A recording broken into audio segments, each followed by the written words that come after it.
Hello friends. So today I'm going to share with you guys my best tips for establishing a consistent early morning routine. I have shared many times throughout the years how getting up early before my kids is life-changing for me. Having that alone time in the morning not only allows me to start my day on a quiet, calm note, which really sets the tone in my brain, I feel like, for the day, but it also gives me precious time to pour into myself, which once the kids are up and our day is underway, there just really isn't hardly any time for that at all. And I am very passionate about leading a healthy lifestyle, and I feel like this quiet time in the morning is a big piece of that lifestyle for me, but also starting off my day on this note kind of has a snowball effect throughout the rest of the day that really helps me to show up as my best self, make those healthy decisions so that I can truly live my best life for me,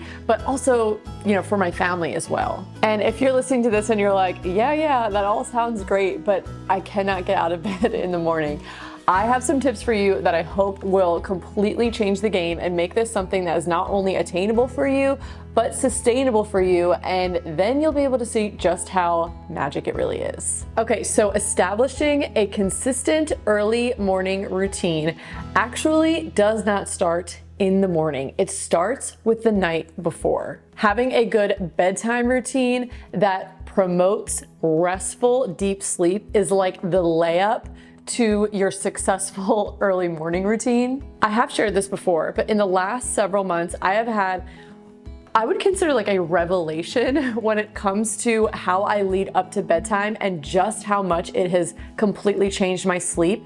And that is being cognizant of blue light exposure. Blue light, as we probably all know, comes from technology. So any kind of screens that you're looking at, whether it's your phone or computer or a TV or a tablet, they all emit blue light. But what a lot of people don't understand or realize is we also get blue light naturally from our environment too. It literally comes from the sun. And blue light talks to your body, it talks to your cells, and since it's coming from the sun, it literally tells your body that it's the middle of the day. So think about our ancestors before electricity. When the sun went down, it was pretty dark. All they had was candlelight. So if you think of that kind of extreme and then compare it to now when we have bright LED lights all over our house, like the can lighting, all the bright light bulbs. We've got TVs on, we're looking at phones, we've got, we're working on laptops, we've got tablets. We have all of this light that's basically screaming at our body when it's dark outside. It's telling our body it's actually the middle of the day. And I know that this seems kind of silly, but I cannot tell you how much of a difference it's made in my sleep. I don't know if I've ever slept this well that I can remember in my life. I'm sleeping so deeply and I wake so much more rested. So actually accomplishing this is way easier than you think. You don't need to forego electricity and only use candlelight. Although I do light a candle in my bathroom when I do my nighttime skincare, and it's very it's such an ambiance and I enjoy it. But when it comes to your lights, just don't turn on the super bright lights. Maybe get dimmers for certain lights, or only turn on the warm glow, less bright lights. And then when it comes to using screens, so I used to sit on my laptop and work most nights. We'd have the TV on, we'd be watching something, and I would do this up until pretty much we went to bed. Nowadays, I don't really work much at that time of day because it's my only time of the day to decompress. Now, if I am going to use screens, I will just wear blue light blocking glasses. We still, we enjoy watching TV most nights of the week, my husband and I, once the kids are asleep. So we just wear, we feel kind of dumb doing it, honestly, but we wear these glasses and it blocks out the blue light and we're allowed to still enjoy whatever show we want to watch. And you can also, on your laptop and your phone, you can actually go in and change the settings to where it will automatically filter out the blue light and it will go to that night shift setting. You can do it on your phone, you can do it on your laptop, and you can sync it so that when the sun goes down, it just automatically shifts to the night shift. You don't have to manually do it. So really cutting down on that blue light exposure once the sun is down makes a huge difference in how you're going to sleep.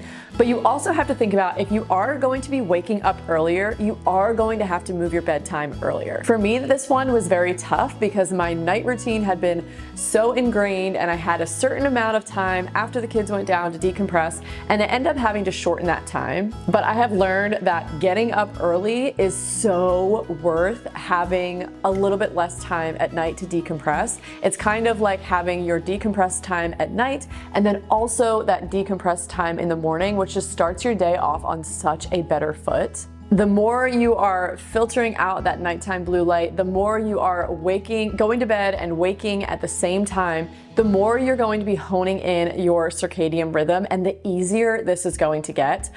I will tell you that it never gets to the point where it's just super easy and you just pop out of bed and there's like birds singing, but it does get easier. And I would say half the time now I wake up within a couple minutes of my alarm, like right before it goes off. So actually getting out of bed is so easy, and that's because my circadian rhythm has been so synced. I am all about being intentional and doing whatever I can to help myself show up as my best self, and supplements are one of the ways that I accomplish that. I'm picky when it comes to supplements. One that I love that has earned its spot in my regimen is Element. Element is an electrolyte drink mix that is made with very simple ingredients that I love. So it has no fillers, no artificial colors, no artificial ingredients whatsoever. It also contains 0 sugar. So it has the electrolytes you want, but without any of the fillers that you don't want. So it contains sodium, potassium, and magnesium, all of which play major roles throughout your body. For example, fluid balance in the body, transporting wastes out of your cells, glucose transport and blood glucose control, energy production, muscle synthesis, DNA repair, blood pressure regulation, even restful sleep. Electrolytes are just so key, and they also need to be replenished continuously. And it's just such an easy thing to mix into your water. They have a bunch of different flavors that all taste really good. They just came out with their lemon salt flavor, which I have to say is my new favorite. It literally tastes like lemonade. So if you guys want to try out Element, they are offering my viewers a free sample pack with every order. So that's 8 of the single serving packets with any Element order. I still remember when I got mine for the very first time and I got to try out all the flavors, and it was really fun. So if you guys want to get yours, you can go to drinkelement.com/Becca Bristow. And this deal is only available through my link. So you must go to drinklmnt.com/Becca Bristow. Another little tip for actually getting up out of bed, because it is hard, because we love sleep and we don't necessarily want to pry ourselves out of bed when we don't have to. But again, it's so worth it. But something you can try, I remember seeing this, I think it's like a Mel Robbins tip. I think I saw it on like a reel at some point, or I don't know.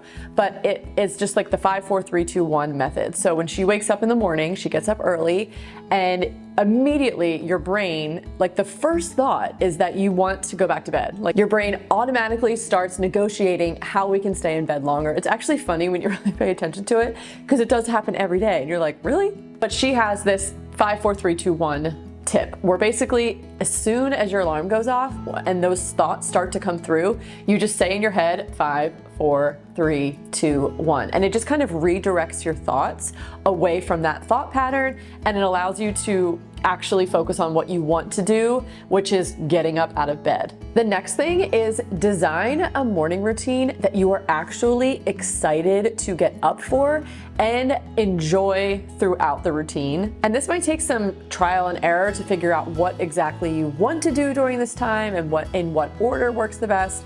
But once you kind of hone in and create that routine, you'll be looking forward to it, and then it will just totally fill up your cup in the morning. So I will walk you guys through my current morning routine to give you an idea of what works for me. So I usually get up around between like 5 and 5:10 in the morning right now. And the very first thing I do is change out of like PJs or sweats, and I will put on something that I will be able to work out in. And the very first thing that I do is grab my Bible and spend some time in God's Word. I love spending those first few minutes of the day when my brain is like super susceptible to incoming information. This is not when you want to be scrolling your phone, okay? This is going to set up your brain for like disaster throughout the day, because it's just too much information at one time and your brain is not ready for that. So don't be scrolling on your phone. That can be later in the day if you choose to do so. But this is the time where you really want to be cognizant of what information is filtering in first. And for me, I want it to be reading my Bible. Reading tends to make me sleepy, but it's just a couple chapters usually, so it's not that long. And I am someone who always uses some kind of guided Bible study when I'm reading the Bible. I've shared this before because I've been doing it for quite some time now, but I've been working my way slowly through the Bible in a Year podcast by Father Mike. If you're looking for a guided Bible study that's going to take you all the way through, it is excellent. I cannot recommend it enough. His insights and the context that he gives, it's just so helpful, and I have truly been enjoying it so much. I also always read my daily Jesus Calling devotional after I do my Bible study, and then I typically will read, and I'm talking like a short excerpt, like maybe a page or two, because I just don't have a lot of time, but I usually like to have some kind of book that I'm reading through, and I usually bounce around and just I have a stack of books in our little built-ins, and I usually just pick whatever sounds good to me that day, and I will just read a couple of pages, just trying to fill up my cup, feed my brain with good things, something I'm trying to learn or get better at or be inspired by. So at this point, I feel like I've really filled up my cup mentally, and then we move into the physical piece of it. So I have never been a morning workout kind of girl, but recently I have become one because it's more just out of necessity. It's really the only time I can consistently count on to get it done. And while I do it sometimes, I don't like to work out with my kids surrounding me. Like it's not my first choice. So I'll do it first thing after I read my Bible in the morning. And this is another one of those things where it's always so hard, or at least it has been really hard for me, but my gosh, the payoff is so worth it. Like the amount of energy you have first thing in the morning after you exhaust your muscles and all the blood's flowing and you've got the endorphins, it makes such a big difference in your day. And it's also mentally just nice because I am, really trying to stick to an exercise and a strength training routine right now. It's so nice to just have that behind me before the day is really underway. After my workout, I've been taking a little bit of protein. I'm just like creatine and a protein powder, and I'm mixing it into milk because at this point I haven't eaten anything and I want to make sure that I'm fueling my body with what it needs, especially after a workout. And then I will go ahead and do my morning skincare routine. This is the last thing I do before the kids are up.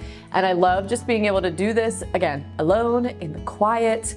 It's just one of those self-care rituals I really look forward to. I love taking care of my skin. I'm such a skincare junkie, often fall into skincare like esthetician videos here on YouTube because it's just something I enjoy learning about, and I just love the routine of doing it every single morning. And that is pretty much all I have time for at this point because my kids are now waking up. They are pretty early risers, and once they're up, the day is underway and kind of feels like things are just going a mile a minute between getting breakfast and the lunch packed and getting everybody dressed and out the door, drop my daughter off at school. It's just, if you've got kids in school, the morning routine can feel pretty fast. So being able to start my day with quiet, intentional, calm, slow-paced everything pretty much, plus a workout, which kind of gets me going, it is just the best way to start the day, and I find it is incredibly life-changing. And I do want to say to the fellow moms who are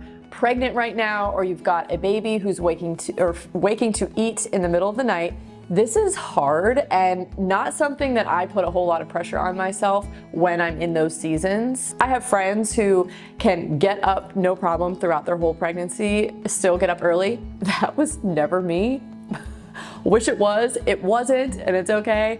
And when I had a baby waking more than once a night, I was not getting up. I was sleeping and I was prioritizing, getting in sleep because sleep is so important. So this can be a difficult thing to do during those seasons of life. And if you are there and if you want to do this, but you just can't seem to pull it off, just give yourself grace because this is just not the best time to be doing that, but the time will come. Another thing, if you have little kids, you may be thinking, well, this sounds great, but what if they wake up in the middle of my quiet Zen time?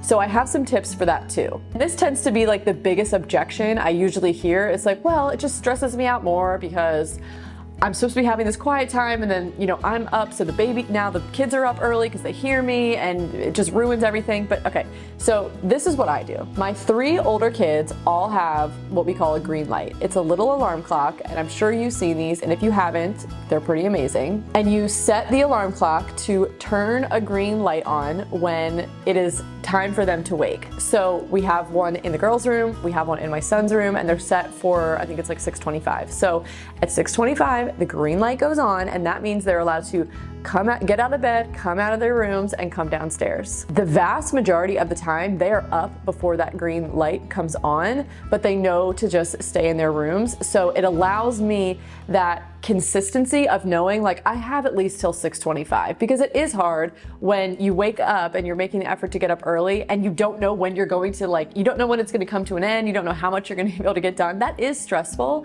but the green light is an absolute game changer. And do they follow it 100% of the time? No. It happens way less often than it used to, but if my kids were to come down before the green light, I just say, your green light's not on yet. I wouldn't necessarily send them back to bed, but I do say, this is my quiet time, so you're welcome to play with the toys, you're welcome to sit quietly and look through a book, but this is my quiet time, so when it's like, basically like, this is my time. And that allows me to finish what I'm trying to do, but it's usually not the case because they are pretty good about the green lights, and it's a game changer. Now, the baby, on the other hand, does not have green light. She's too young for that. She doesn't understand. So with her, she usually, now that she's a little bit older, she usually does sleep, you know, past when, or up to when their green light comes on or so. But there are mornings where she is up earlier, and I have just always kind of practiced the like lay pause, where you just kind of give them a couple, I don't know, 2, maybe 5 minutes tops to like fuss. And at that point, if she's still fussing, I'm like, okay, I'm gonna go in. But most of the time, she'll fuss for the first couple minutes she's awake because she's like waking up, and then she just like totally calms down and she just hangs out in her crib and she just kind of rolls around and like chats to herself, and then she'll just stay in there for a little while longer until I'm able to finish what I'm trying to finish in my quiet time. All right, guys, so those are my tips. I hope that you found this helpful. Like I've said many times, waking up early and having that morning routine to myself to really fill up my cup is game changing, and it like truly has changed my life. It changes the entire course of my day when I start my day that way. And when all of your days start on a great note, I mean, day after day, that really does change your life. Thank you guys so much for watching this video. If you are new around here, I would absolutely love for you to subscribe. But that is all I have for this video, and I hope to see you guys in the next one. Bye.